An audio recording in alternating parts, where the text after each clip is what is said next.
Hello and welcome to Regenerative Rising's podcast, Elevating Stories, Activating Change. I am your host, Nisha Mary Poulose, Executive Director of Regenerative Rising. And with me today is Desiree Driesenaar, biomimicry professional, systems designer, and educator. Desiree is an expert in blue economy, ecology, and nature-based infrastructure, and is an advisor to the European Union Commission. She's nomadic and yet grounded, and deeply embraces the natural complexity of the earth. She works to transition human infrastructure into biodiversity inclusive natural systems and actively embodies the principles of nature and abundance in her work. Welcome, Desiree. It's fantastic to have you as our guest. You're joining me from Greece today, right?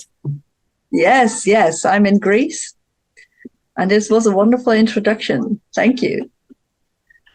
You've had a remarkable career spanning over 35 years.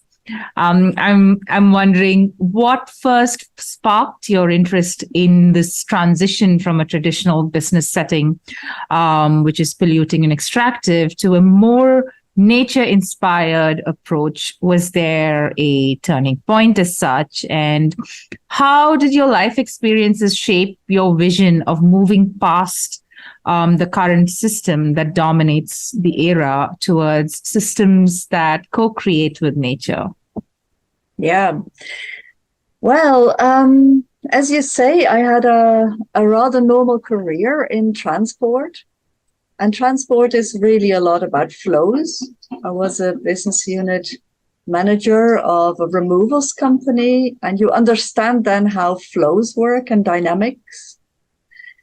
And then I'm a marketeer. I'm a business-to-business marketeer. So I do a lot in communication. And I package things in such ways that people understand it. So I'm an explainer more than a bubble-blowing marketeer. And my last regular job was in high tech, which was plasmas and vacuums. And I'm really very interested in science. So, yes, as an economist, and culture interests me a lot. And then one morning in 2011, I think I woke and I thought, I need to be in sustainability. And I thought, why? And at first I thought, well, I'm not into solar panels and windmills. It's just not me. So I didn't know what to do. And I soon came to holistic ways of working. I loved the Nella Meadows. I loved the people in the 70s who had the Club of Rome, the people who really made all the structures like Blue Economy, Günter Pauli, and biomimicry, Janine Benyus. There is the Natural Step by Karl-Henrik Robert in Sweden. And I studied a lot of these things. I studied also in the UK, Schumacher College, which is wonderful. It's completely planet-based. Community also, there's a lot about regeneration and community there. It is Schumacher College in Devon. And since the 1920s, they already have an economy based on that. So there is a lot going on. And then when I really saw how many people are desperate and thinking that it'll never be okay, I thought, well, let's study, because I love to study and I love to know stuff. And I have a lot of scientists around me, complexity scientists. So then I thought, let's explain what they do, but then in simple terms, because that's me. I always ask the simple questions.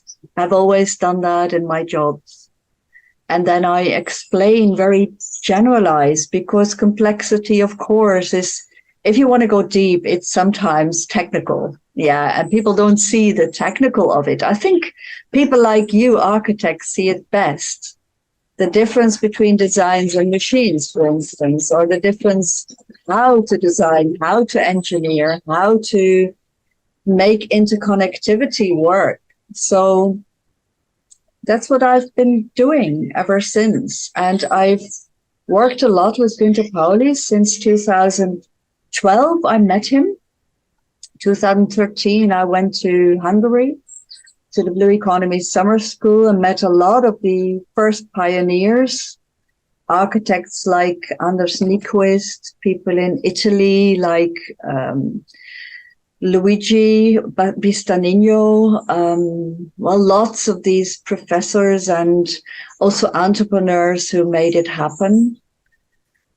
And we worked a lot on area designs, and that's where I thought, this is what really people should know locally, that you can design your area.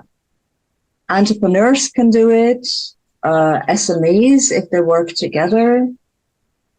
Communities can do it. Governments can really think local and make good regional economies. I met Bernard Littard, who is a macroeconomist. He was really into Web3 and the new digital currencies. He was one of the designers of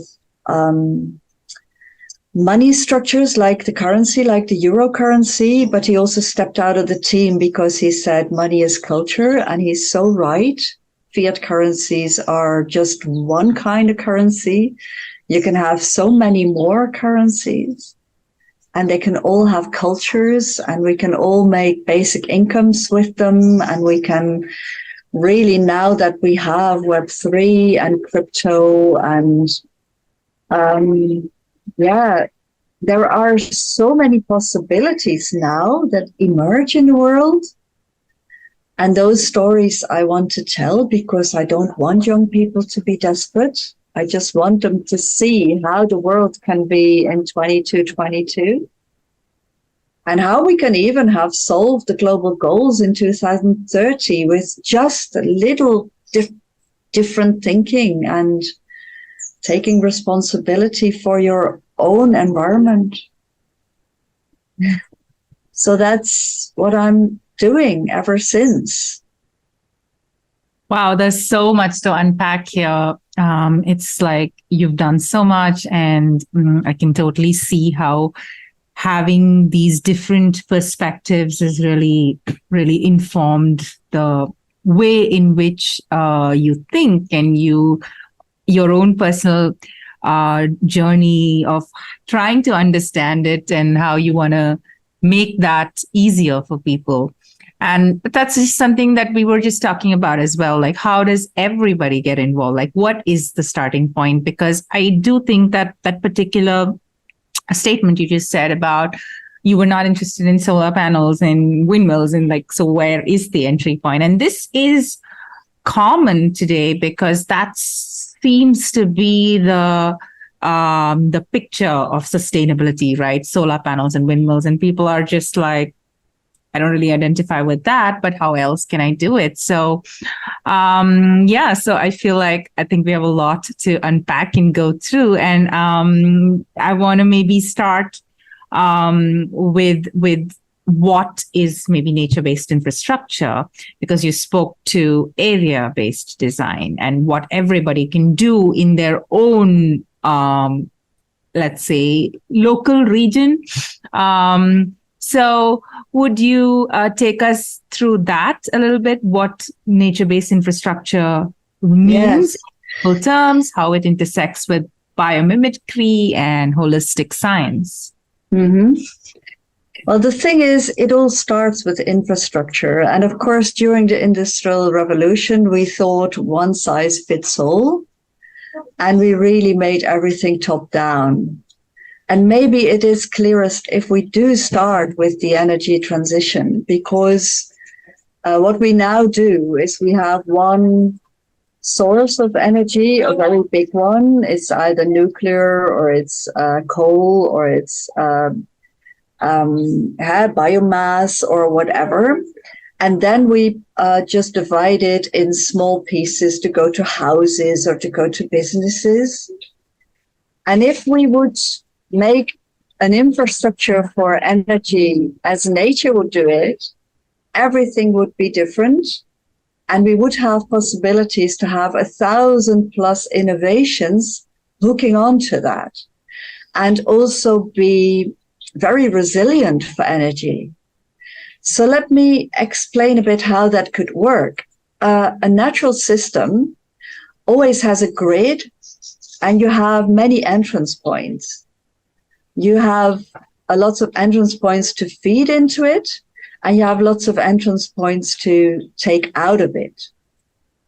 So if you would have an energy grid that would combine Edison and Tesla, Nikola Tesla, and you would not have just one source, big source of energy, because that is the big problem.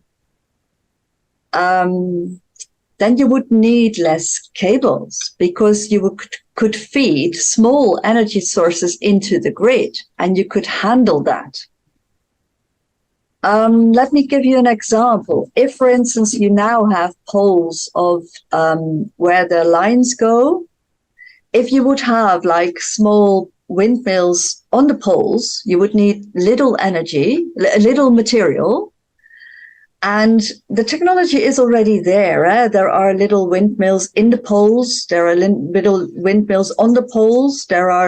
And you could feed them directly into the lines. Then you would have a lot of extra energy. In Holland, we're now working on harbors. And we're working on, because nature works a lot with differences, to store things, energies or other stuff, but also it works to create. It always works on differences to create. Diversity is the main thing in nature that creates abundance, diversity. And complementarity, because if one has a surplus of heat, then another will use the surplus of heat. If one has a surplus of CO2, you could put a spirulina grower next to it, and then you would use the CO2 to grow spirulina, and you'd have abundance of food, because spirulina is a very good food. So those complementary and diversity issues are very important in nature. And you can imagine that in technology, that also works like that. So in the harbors, we now work with heat exchangers in the sheet pile walls of canals and harbors. And then you would have local energy. And if an industrial estate then makes its own energy and a surplus of energy, they could even give the energy to the houses next door in the living areas and make sure we do not have like energy poverty. So that is the thinking in abundance. Create abundance, produce with everything you have locally available. And that's what I said as well in the beginning, before we started this conversation. There are examples that people find so surprising, because we have a lot of pollution. But if you have polluted sediments in rivers, for instance, you can make a river meander and just capture the sediments very easily with a design structure by designing the river. And then you would harvest the metals, and you would have your scarce metals, and you would even fight geopolitics and China, who has the monopoly on scarce metals. Every local community, SMEs, whatever, can do this. And we can also use plants to do it. Because in nature, you have hyper accumulating plants. They really can capture, for instance, cadmium. My brother-in-law is a professor in Cork, in Ireland. And he always talks to me because he's a toxicologist, and his specialty is duckweed. It's the thing that is on top of the water. And of course, there are many, many thousands of species of duckweed. But he uses it to catch a lot of the metals out of the water, and then you can either destroy the duckweed and clean the water, like they do now in drinking water plants, or you can harvest it and just use pyrolysis and just harvest the metals out of the water because they're scarce metals and you might use them again. Mm. So then the whole of Africa, at this moment, we do a lot of fracking because it's not really economically viable anymore to get things out of the earth by really digging. But if you would just use these plant-based mining technologies, it's called in science, it's called phytomining. And it's like Indonesia does it with aluminium. So they have certain species and they get the aluminium out of the soil because aluminium is an abundant metal in the soil and it's light and we should use it. So, and then nature, that's why I love biomimicry, because it gives us so many radical innovation things that we never think about, because nature always uses structure and not solid materials.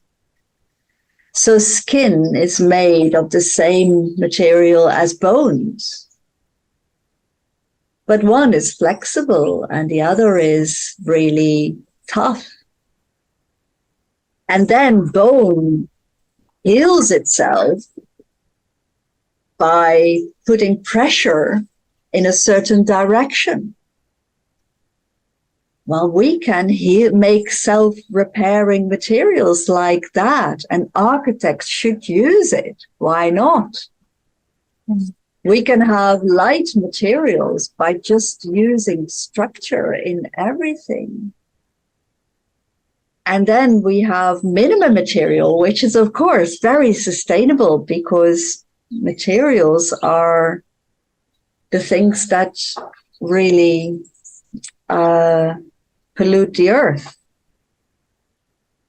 But then, if you again think about windmills, why place them in the sea with lots of cables? Why not have local energy sources by having Nikola Tesla technology on AC and DC and 12 volts and 24 volts? We know now how a car does it. It's just a closed system, 12 volts. You can have a house like that. You can have an earthquake-resistant house, which has a little flexibility, made of bamboo maybe, or something else, a little flexibility, because you know that trees are less flexible than bamboos because they have the flexibility. And if you build like that a house, and you then use piezoelectronics, because that is you need a little movement for that, then you could have the pressure of the roof, which is gravity. It's everywhere. Gravity. And then you would have like an off-grid house, very sustainable. And we would not need the big windmills in the seas. So this is localized thinking. But it is technical.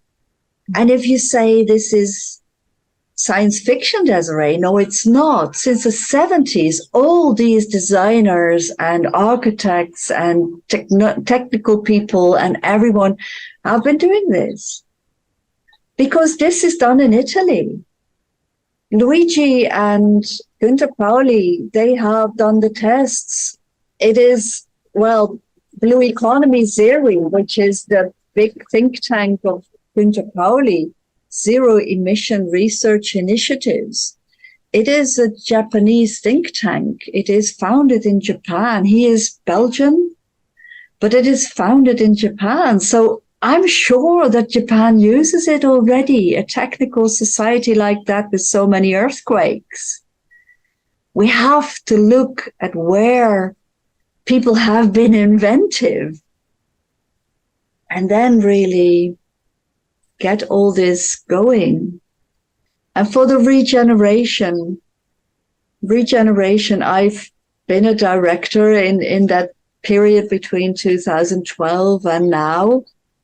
I've been a director of the ecosystem restoration camps. In China, there is a huge area the size of Holland that is already restored with permaculture principles. And John Liu has made a wonderful film about that. It's called Green Gold. And they made a local economy based on farming and restoring the earth and then really working together with earth.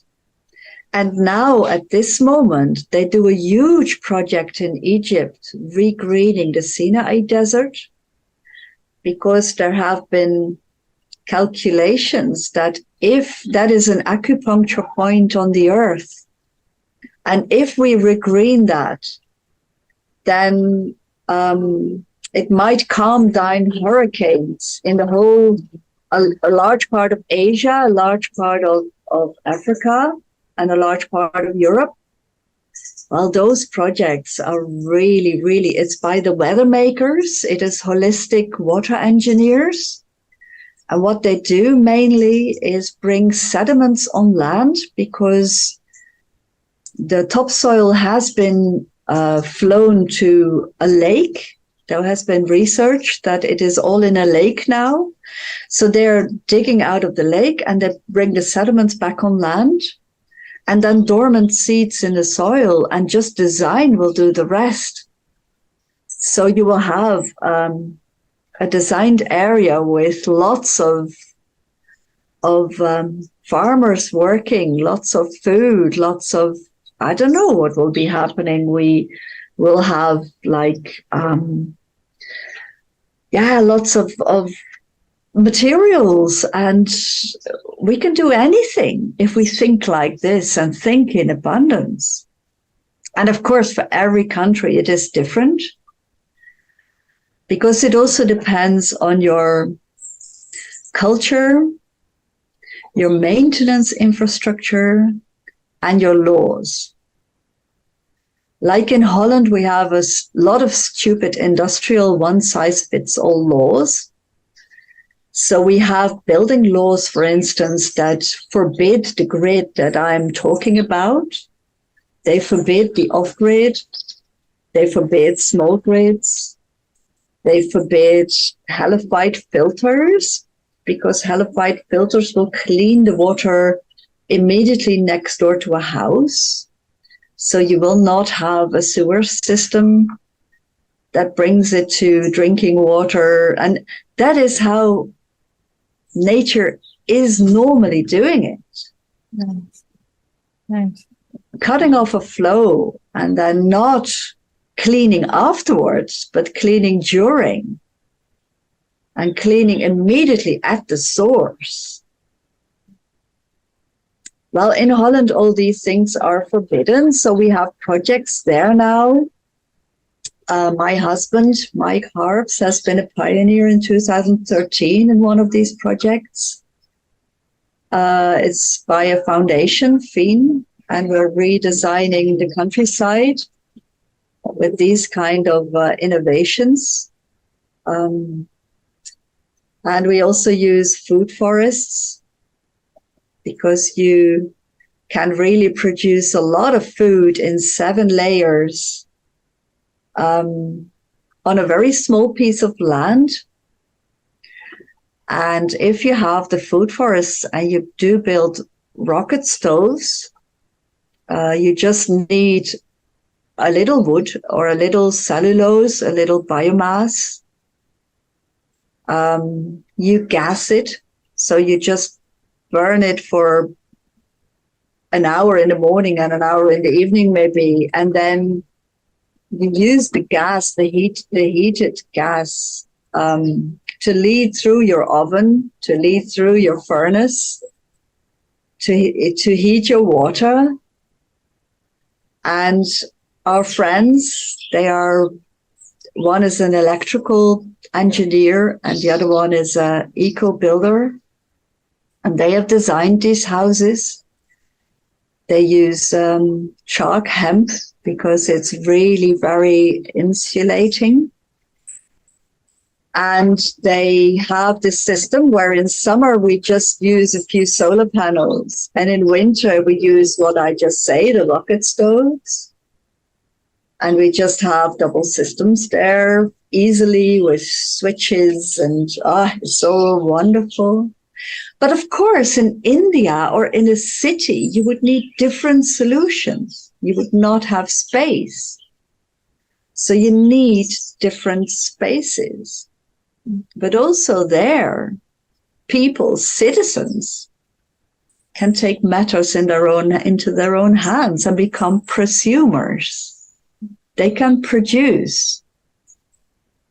And that is maybe also an ail of our times, that we think we have to go to a store to buy something. Whereas if you're hungry, grow food. Don't grow a lawn, grow food. And you can grow it on your wall facade. You can grow it on your roof. You can grow it on every piece of... there are... In Asia, you have the tiny forest movement, which is really all the layers. You have roots you can eat, you have fungi you can eat, you have mushrooms, you have so many edible things. Eat what's edible, grow what's edible. And if you don't have a farmer close by, then grow it yourself. And for the farmers, it's all about the business models, and the farmers are crucial in this day and age.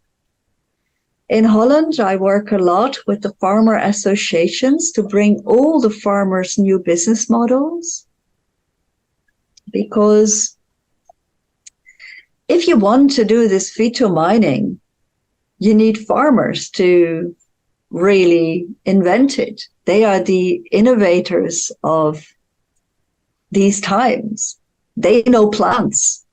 They know how plants interact with the soil. They know how plants interact with the fungi and the water. They know how to design water systems. They have old irrigation methods and they resurface them. And they will, I don't know, I tell them all the time, go be financed by big business, big technical business, because they will have the problems from the geopolitics and they will finance you to be the big inventor, because we need colors without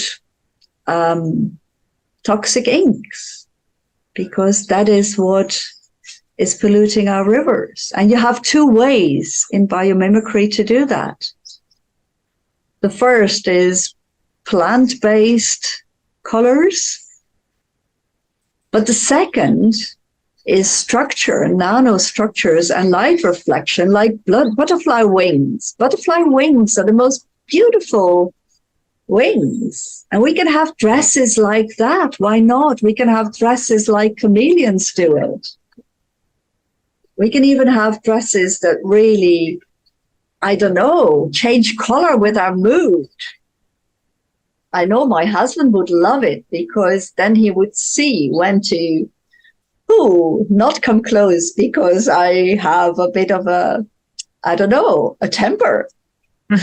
So I don't know how, but this is, of course, interaction. If a garment would just connect to the temperature of your skin, he would know my mood. So then a dress could just change colors.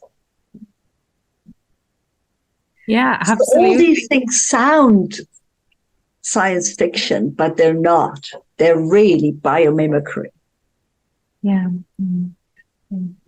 It's really sort of diving into the world of possibility because we know so much. I mean, the last few decades and in fact the last thousands of years of our own evolution has just been about learning about our environment, learning about nature, learning about different beings, different systems.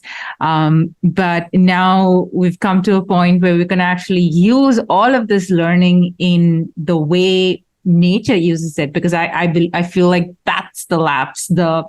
We've gone to a sort of a system where everything needs to be larger than life. Like it has to be huge, it has to be centralized, and it has to be centrally controlled, and it's always somebody else's problem, which really kind of ties back to a situation today where we see especially younger people feeling this kind of eco-anxiety, which is in part because of the things that they're seeing and hearing and, in fact, experiencing around them as the natural world degrades.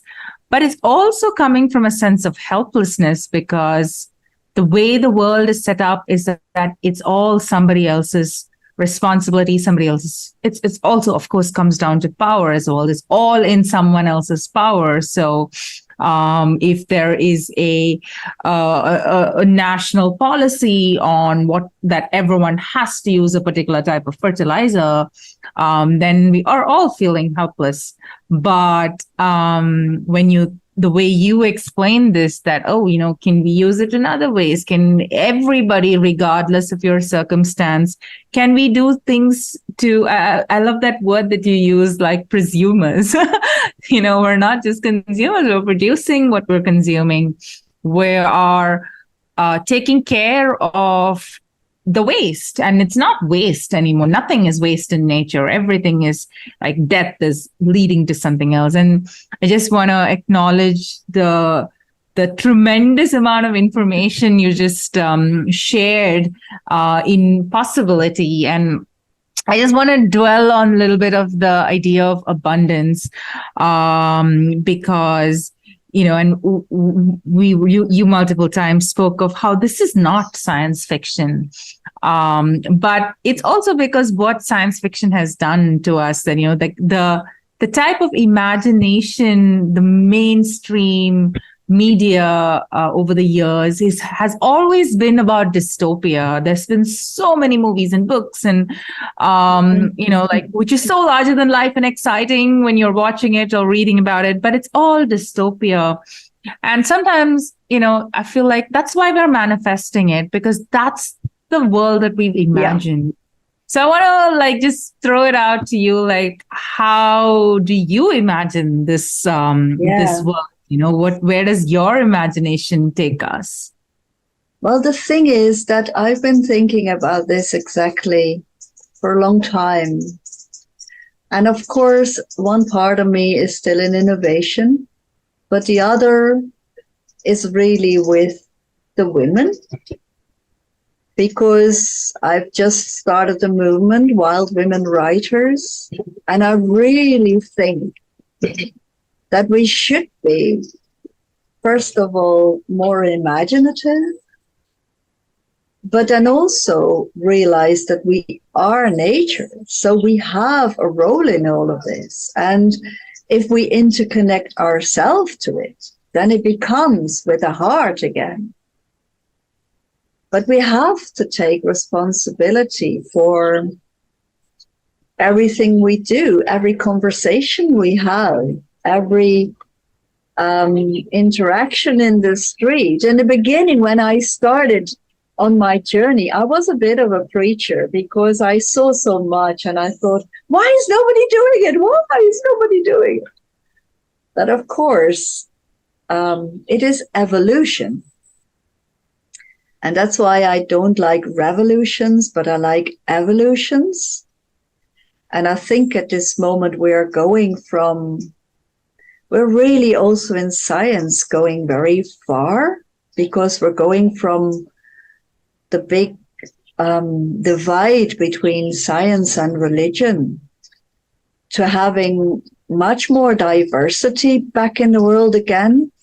Religion is also man-made rules on something that is just happening on our planet. The thing is, sometimes we can't imagine it, but we are spinning around with 1,670 kilometers per hour through a universe, glued with our feet to a rock. Well, that's something we really feel in our heads and in our bodies and in everything. And it's even proven now that every shape in nature is an antenna. And that maybe there is this evolutionary biologist, Rupert Sheldrake, and he's all about the collective consciousness.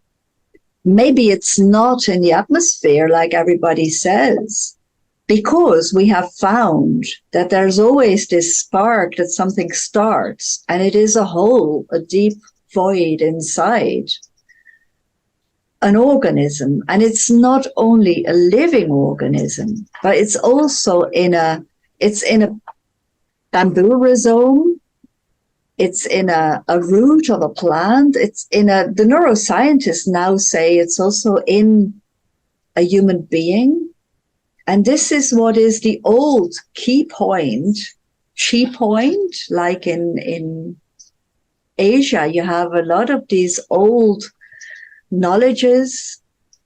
And that's where the power is. That's also where you can go when you have pain. I had a year of cancer and it really changed me.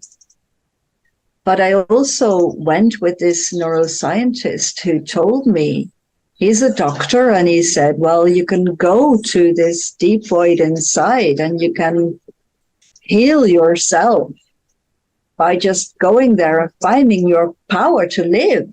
And I don't know how that works. Of course, I had chemo and it was destroying everything in my body. And I had discussions with my oncologist saying, what do I do with my pee? Because I'm peeing it in the environment and then other children get sick. What am I doing with it? And he says, that's not my division. I say, it should be your division. This is what education of doctors should be like. And then when I told him, because everything was destroyed in my body after chemo and radiation and operation, and I was just distraught. And I said, how do I build up my immune system again? And he said, well, you don't, because it does it by itself. I say, well, are you kidding me? This is stupid. So I went to an Ayurveda doctor. And I love it how in India, Ayurveda has a minister, and doctors do not use chemical pills. The GP doesn't. I went to an Indian doctor, a woman.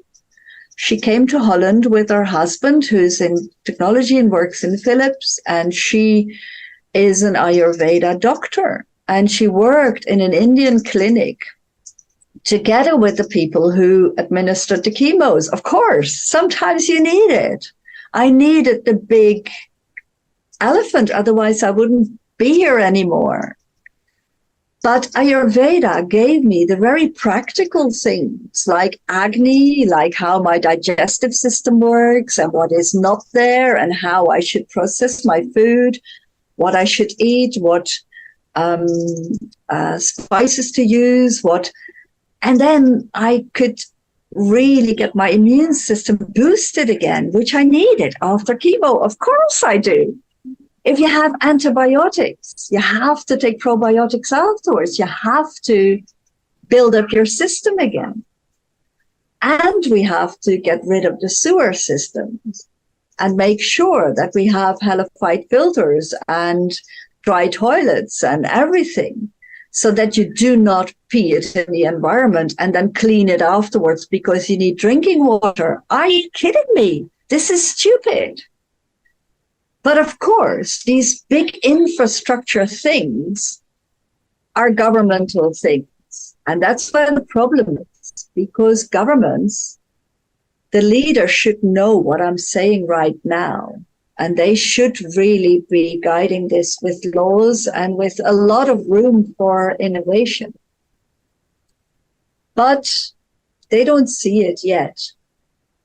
So at this moment, the biggest, again, way for citizens to take matters into their own hands and not wait for governments is Web3. Because we just started a project, the Fire Guardians,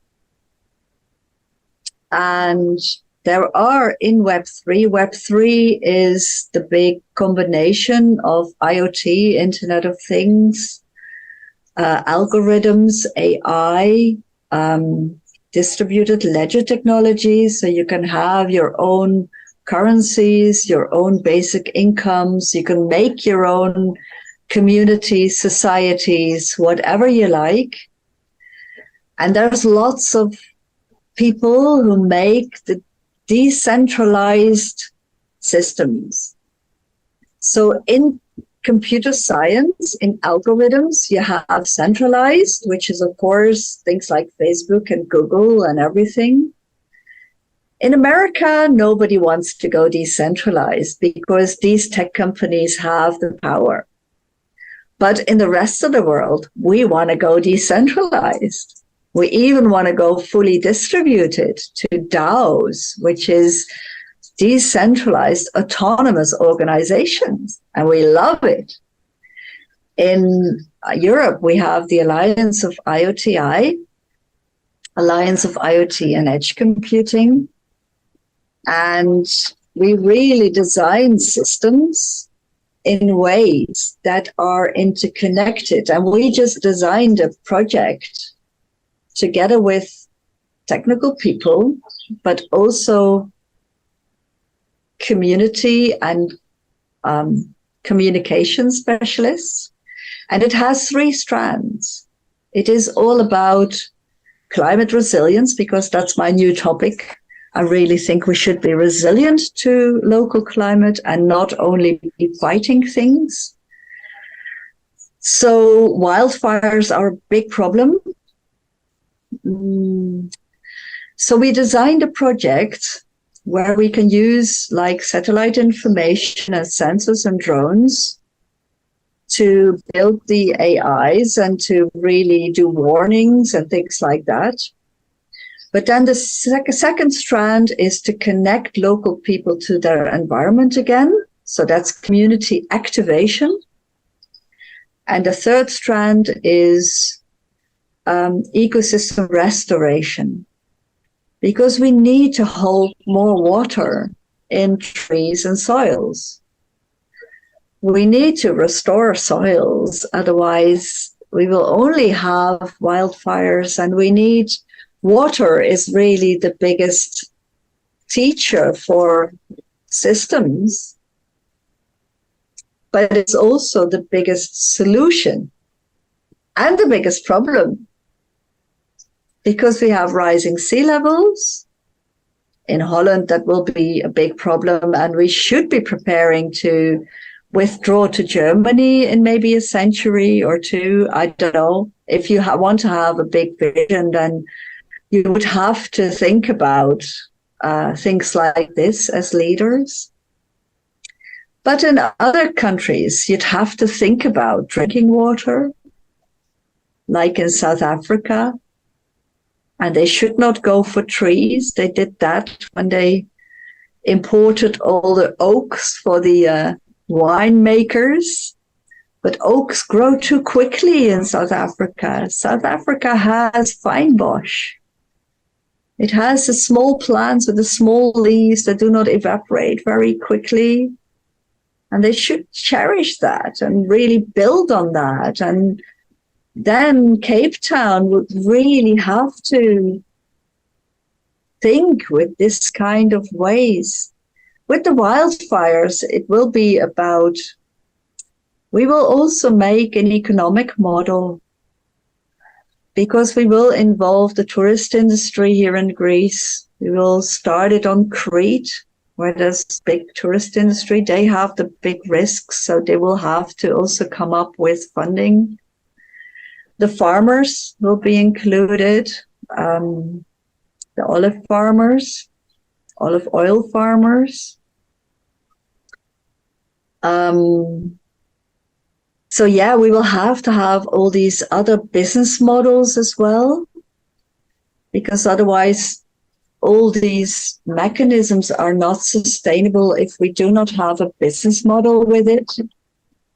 So we need to have interconnected business models, but we will also finance it with crowdfunding and people that are seeing the possibilities. At this moment, with Web3 in Belgium, we are already financing sensors around schools, and they're financed by the parents. Why not? Parents, grandparents, half of that is financed by them. And then we also make a model that they will be replaced when there's too much fine dust in it. So there will be money waiting to replace them easily and to also recycle them. So yeah, this is a lot of circular economy, really, yeah, done like this. Wow, I'm just like, it's so eye-opening, Desiree. I'm so inspired by how you bring all aspects of like human civilization and evolution into this conversation. You know, the past, the present, and like the socio-cultural diversity, which is, you know, such a part of nature, like diversity of everything, and from whether it's taking what we need or giving it back, the diversity of processes, the diversity of elements, the diversity of solutions, and I just it's been, you know, it's such a eye-opening way of imagining things. And what I was thinking of was also how we're so paralyzed by fear today, because the earth is changing, and that's undeniable. And you know, we can pretend it's not, we can deny it, we can try and reverse it, all of that. But the truth is that it's changing. And when you're speaking, what really comes up for me is how it's an opportunity. It's an opportunity not just for us to change and reconnect and reimagine, but it's also an opportunity to do new things, right? Like with every change, like how your project, which about the fires, like it's an opportunity to restore the forest. It's an opportunity for communities to reconnect with the local ecosystem, with each other. And I think that's really powerfully striking with me right now, that we also, like, you know, you also mentioned like that the Netherlands may have to think of moving inwards. And it's a case for many countries, many cities across the world, here in India as well, in Bangladesh, you know, where whole cities of like 25 million people have. But if we look at it as a threat, as destruction of everything we built, that's just makes us fearful and paralyzed. But if we look at it as an opportunity of, death is such a part of the ecosystem. Death is such a part of the planet. But how do we embrace that? Get excited about it? How do we use it as an opportunity to further our connection with the earth, ourselves, and the evolution of our whole family of all beings in the planet? Well, that's maybe why I started the Wild Woman Writers. Because I think we need new stories. We need stories of courage. We have, of course, in the whole storytelling and fiction, we have the hero's journey. And the hero's journey is a very powerful structure of narrative, where you start in the known and you go to the unknown. And you dare, and you have a lot of adversity, and then you become to the abyss, which is the big, like, everything is falling apart. And then you find your courage. That is, again, the deep void inside. And you find your courage. And then you start walking again, still in the unknown. But you start having courage and really, and all these solutions come to you. And you see this and you see that and you use this and you use that. And then you come in the known again. And then you are transformed. And I think this narrative has been in all of our stories, in all of our films, all of our, it's in the Bollywood films, but it's also in the Hollywood films, but mostly written by men. And the thing is, there is a lot of violence in it then, and a lot of dystopia. Well, I think that we can have stories with a lot of suspense without violence. And I think the gaming industry needs it. I think the film industry needs it. I think science fiction needs it. Not having just robots that are maybe looking like humans, but not humans. Why be like that? It's stupid. Why not be, I don't know, why do we always want only the cute things? Like biodiversity is always about cuddly whatevers.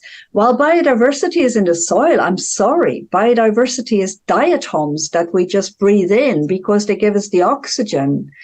20% of the oxygen on the planet is made by diatoms.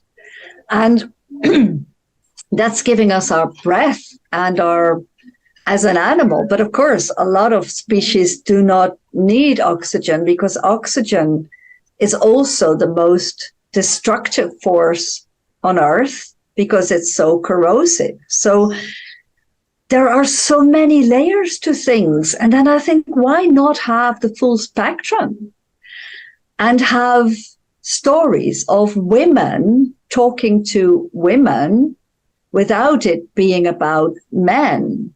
Why do we need always this male perspective in everything? Always about big, bigger, biggest.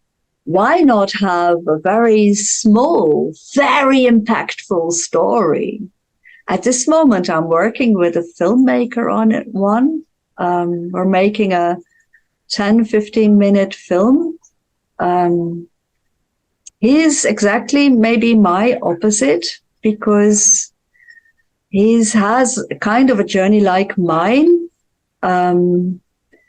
He's a man, I'm a woman, so we have different perspectives, but that makes it wonderful. I want films to be written by men and women together. I want countries to be ruled by men and women together, maybe a couple. Maybe if we had Israel ruled by a Palestinian woman and an Israeli man as a couple, then we would have a land that could live together. Why would it have to be about one or the other? Why can't we be just together? Because why is land from me? I'm Dutch. But well, this piece of land, is it mine? I come from a very colonial country.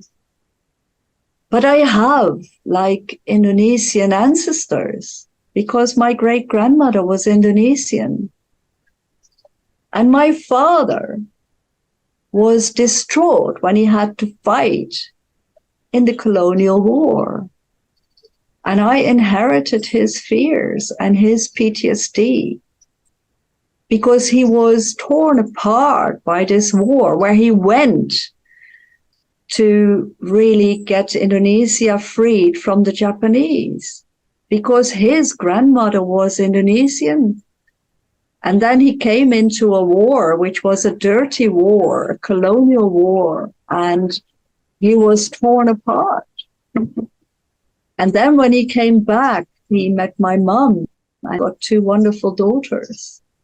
And he made a life for himself, and he was the most wonderful dad of all.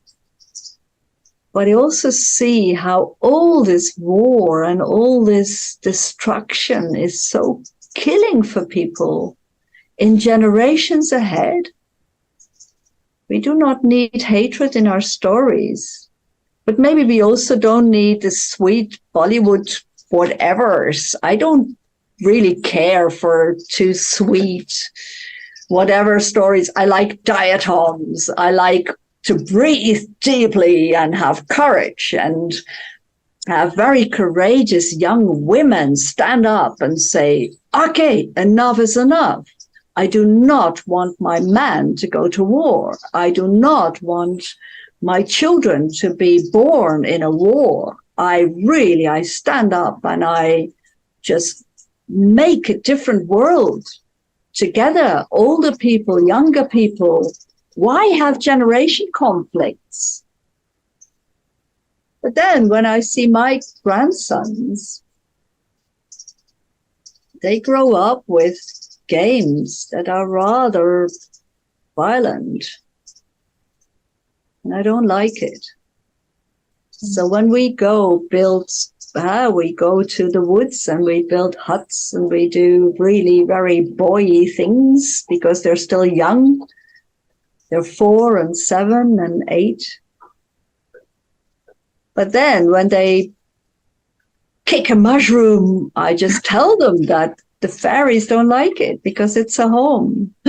And then they think, fairies? No, Desiree, there's no such thing as fairies. And I make them look. I make them look closely. Why not? Get their imagination going in different ways and different things.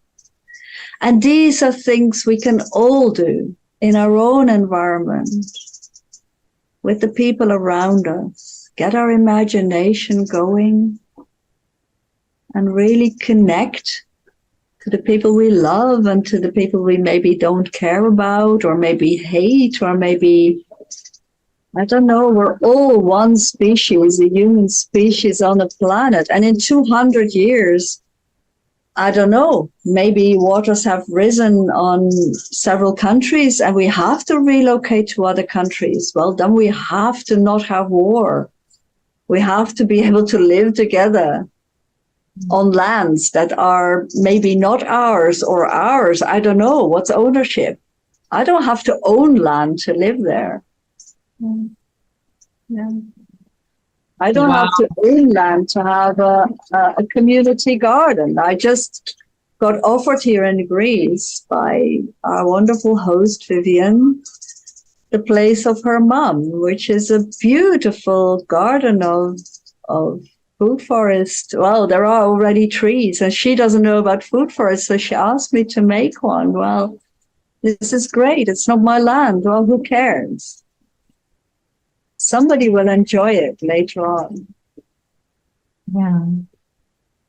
Wow, that is so lovely, Desiree. I was getting chills as you're speaking because there's so much gentleness and fierceness with which you spark this new imagination.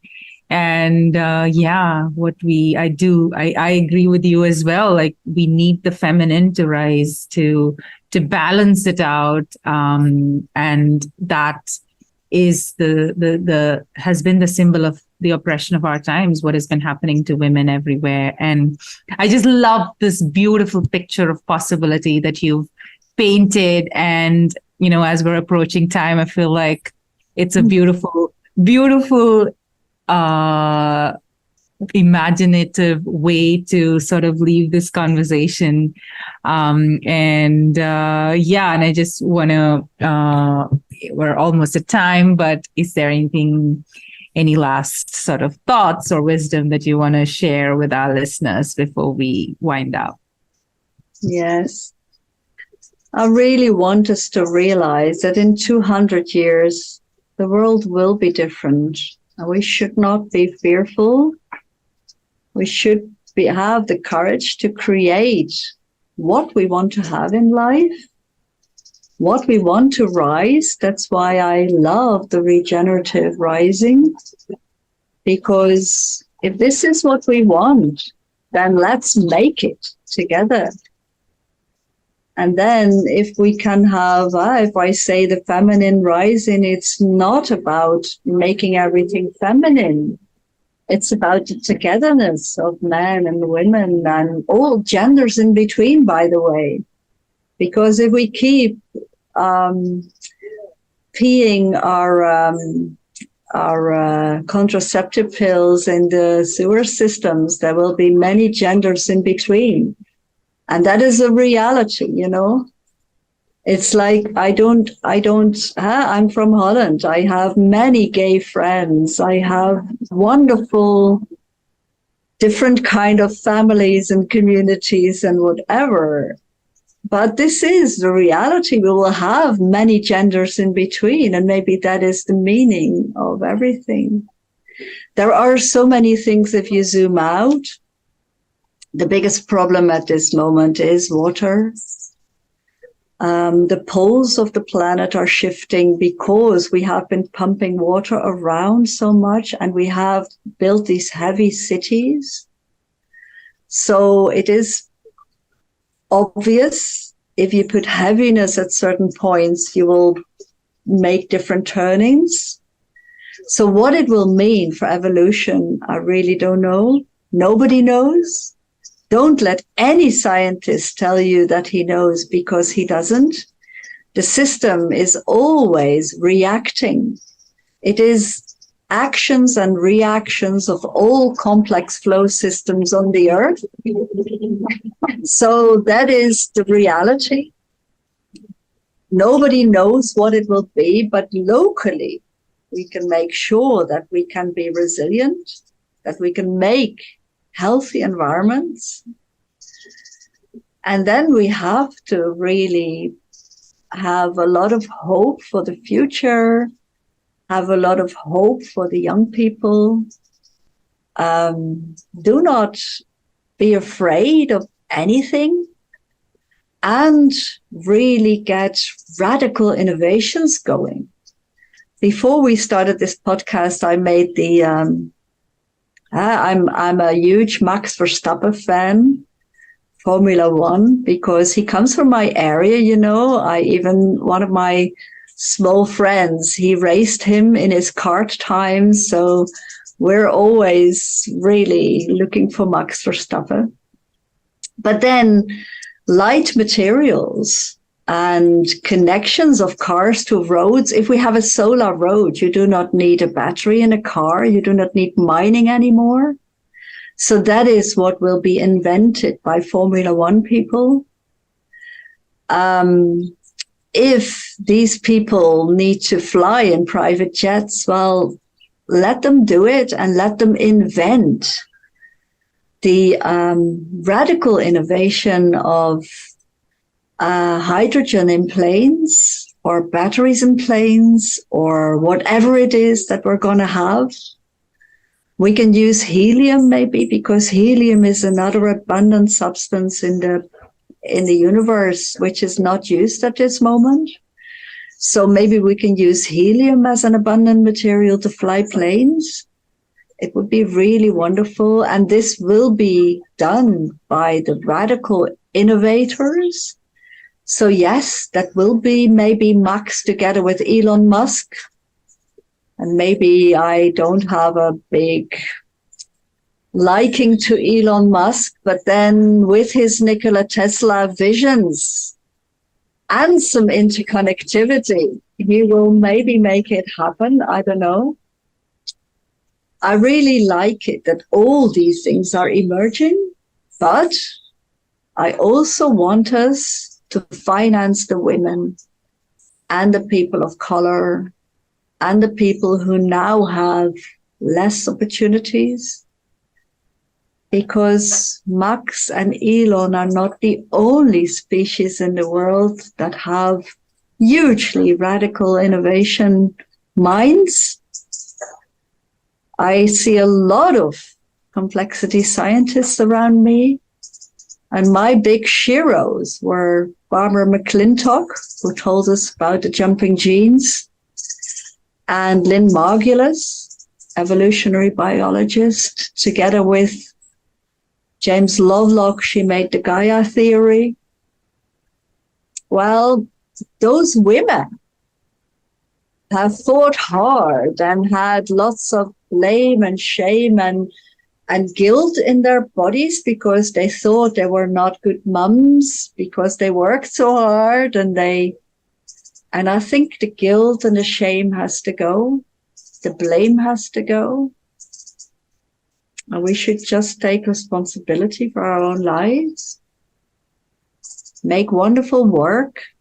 Choose the work that really replenishes our soul. And then we can do it. Wow, that is absolutely beautiful.